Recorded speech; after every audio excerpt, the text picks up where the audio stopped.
Welcome back to the BVarsity Live Super Show.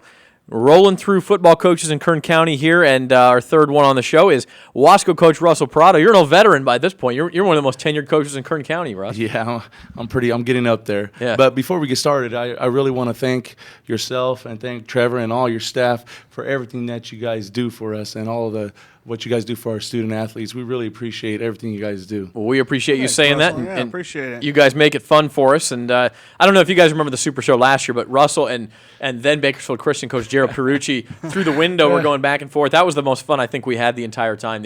Just the energy was palpable. And, you guys both had good teams last year. I think they got you last year. Is that right? Yeah, they smacked us around a little last year. But you smacked them around the year before that, so it's all right. Or 2 years before that, I guess it was. And now you're back, and you really have it rolling up there to the point where the building is done, and now you're trying to maintain and maybe put some finishing touches on things, right? Yeah, hey, Wasco's a great place to work and coach, and I'm very fortunate to have that job. Like I tell everybody, that's the best job in America, and the reason why it's so great is because we have great kids and great administration. Let me ask you this. 2 years ago, you guys went undefeated. Are we 3 years ago now? Gosh. 2 or 3. It's a long time ago. 2012, I guess, 3 years ago. 3 years. You guys were undefeated and really untested until the Valley game, and then you had some fumbles and stuff and got pushed and won the game and got left out of that state bowl game. And there was a hullabaloo. You had state representatives stepping in and decreeing that it was an injustice, and I know you guys wanted a chance to keep playing. Now everybody gets a chance to keep playing with the new system. I assume you're in favor of that because of the experience you had, that nobody gets left out now. Well, for every Valley champion, it's going to be great for them to have an opportunity to move on. I wish that was in place in 2012, but that probably helped the situation now. So, what's the chance that we see you back there? How are you feeling about this year's team? Hey, you know what? We're very, very excited about this year's team. We have a bunch of returners coming back from last year's team. We had a pretty young team last year. At certain points of the season, we had 6 to 8 sophomores starting. Wow. And that's tough for last year, but that's good for the next year and the year after that. Yeah, it's gonna be really good for this year. The SSL now, I don't want to call it a transfer of the balance of power is changing, because it's not really changing. With Kennedy and Chavez getting better, you guys still strong. Bakersfield Christian, we know, is going to have it rolling. Shafter, a little bit down last year, but they had it building. Arvin's always tough. This is a good league for a D3, D4 type league. SSL is one of the best leagues around. When you really look at it, go 20 years back, there's always a Valley champion or a Valley runner-up. So the SSL is a tough league. What's new about this year in the SSL that you can tell? Everybody's going to be tough. Every single opponent that we have on our schedule is going to be tough. And the SSL is going to be a grinder. The one school I didn't mention was Taft, but they're a little bit of an unknown with a new coach, but we always know they play good football, and that's a tough road trip as well. Your team this year, some of the names we knew from the last couple of years, those running backs, are gone. Who steps in and fills those guys' shoes? Well, this year we have Jacob Sepulveda coming back from last year's team, and we expect big things out of him. And he's had a great offseason, so he's going to take the lead in the backfield. And how about defensively? Several returners there, I know. Oh, we got a ton of returners come back defensively. We have anchoring the middle and nose is Ricky Contreras. We got Cesar Prieto at the corner spot coming back. We have Ricky Rios, Jacob Sepulveda, Valentin Zamora coming back, Alex Reese coming back, Peanut Cortez coming back. So we have a ton of returners on the defensive side. Seems like you guys always have the best nicknames in town. I love it. Peanut. Yeah, I'm looking through last year, and you mentioned some of the running backs. The top 4 guys all graduated, starting with Gabriel Cabasuela, who's a 2,000-yard running back. I don't want to sound flip, but it's almost like you have a factory. There's a new guy every year who steps in and is that, has these monstrous stats. Is it? Do you just have these kids waiting in line, or how do you build a back like that? And I know a lot of it is the offensive line and kids running the offense the right way too. Everything is predicated off our offensive line. That's why we pride ourselves in the weight room, and you've seen our weight room before. We get after it, and it's no different this year.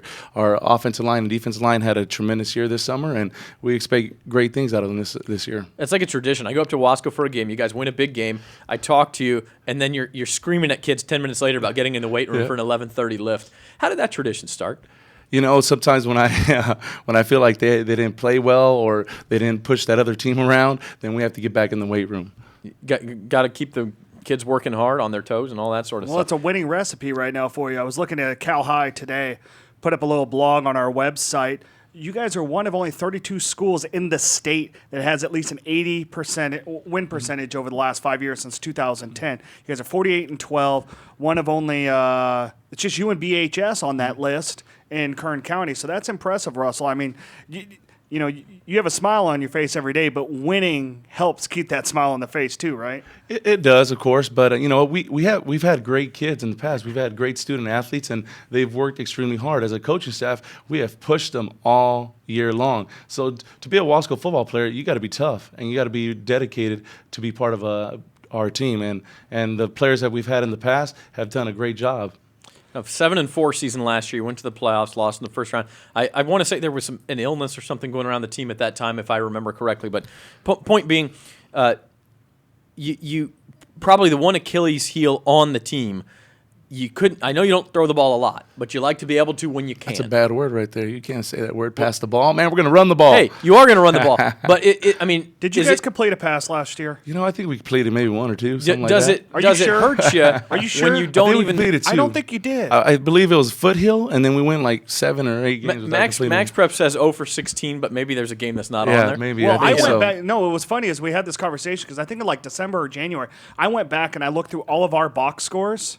And I think I had all but one game, and it must have been the Foothill game that I didn't have because I did not have. I think it was like 0 for 32 last year. Yeah, it was that. That's an incredible. I mean, that is an incredible stat.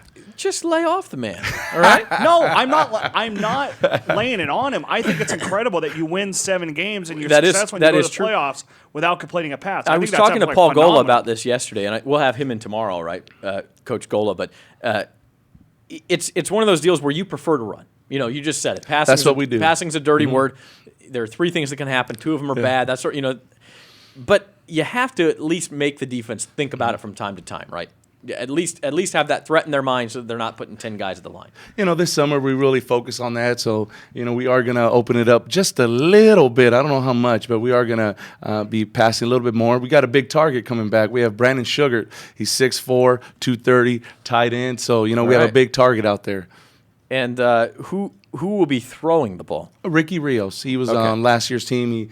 He got in during the playoff game last year against North High. Okay, so Ricky's the man there. He will complete a pass this year. I'm gonna go ahead and say that. He better complete a pass. We'll do it in week 0. We'll get it done. Let's bring up Wasco's schedule, John, and take a look at what we're dealing with for the Tigers this year.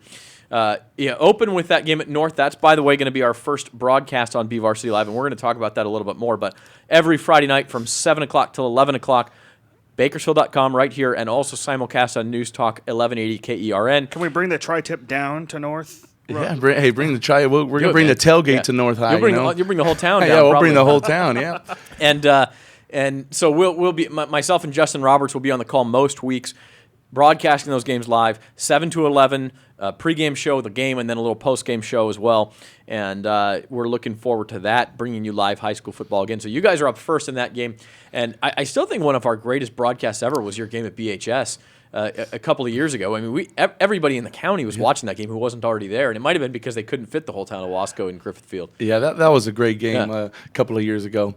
So the rest of the schedule here, you guys go to Coalinga, then you open at home against Foothill. And the thing about having that 7-team league is you get into the league real quick. I mean, we're talking 6 weeks from now, you're going to be playing one of your biggest league games at Bakersfield Christian. Is that something you've had to adjust to as the league's gone to 7 teams that, hey, we got to be ready to go play these important games by the end of September? Not really. It's just another football game. You know, like right now, we're just focused on North High School. We want to get that nasty taste out of our mouth. They slapped us around last year, and that's what we're focused on. That is a rematch of that first-round playoff game, a North victory last year in Division III. Have you acclimated to that life in Division III, knowing that's where you're going and who you'll be seated with? Yeah, and you know what? From 2 years ago, Division 3, everybody in Division 4, all the top teams moved to Division 3, so it wasn't that big of an adjustment. I'm going to make a proclamation. That's going to be the game of 2 of the most animated football coaches I've ever met between you and Norm Brown.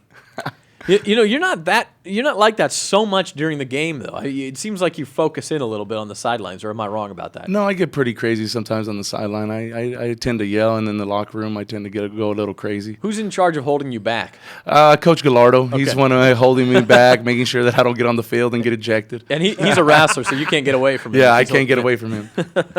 We love Coach Gallardo, too. I want you to focus in a little bit more on a couple guys. This is the same question I asked Coach Camps. Who's a guy we don't know his name now, but we will know it by Halloween from all the highlights? Jacob Sepulveda, who's going to Okay. carry the load at the running back spot. And one we have big plans for is Brandon Sugar, and our tight end. He's about 6'4", 230, like I said earlier. We expect big things out of that boy. Does he have a nickname? No, we don't have a nickname Just call for him him. Sugar. I was going to say you know what? We call him Shug. That's it's a Sugar with a nickname. T, right? Yes. Okay, so it's not quite Sugar, but Yeah. I kind of like that. If he has a sweet year, How about then Sugar Wasco T? will be, Sugar T. Sugar. There we go. There you go. So, what's the dynamic of this year's team? The one thing people don't talk about, we can talk about X's and O's, and it's chemistry. And you guys have had it, I think, for 4 or 5 years. That's one thing you've been really good at building. Is it there this year? Can you tell already, or is it we're gonna have to play a game before you know that? No, you can tell. You can definitely tell during the summertime when it's 105 degrees and they're all running and lifting and pushing each other. So we have great chemistry on this year's team, and we're excited. We're excited to open up in 2 weeks and try to get that nasty taste out of our mouth, because North High, they really took it to us last year at the end. You got to go into Oildale, which I think is one of the few places in Bakersfield that feels like you're going into an away atmosphere. The whole community gets behind that North High Stars team, and we'll talk to Norm Brown as well. But this is Wasco coach Rusvel Prado. We thank you so much for joining us. Wasco football enjoying one of its golden ages, I think, and I'm sure you guys are hoping that continues for 2015. Thanks a lot, Coach, and we will be right back with. Who's up next? Kerry Mills from Kerry South. Mills of South is next. Hey, he's right and then Michael outside. Gutierrez of Highland up after him at 1 o'clock. So keep it tuned here at the BVarsity Live Super Show. Back after this.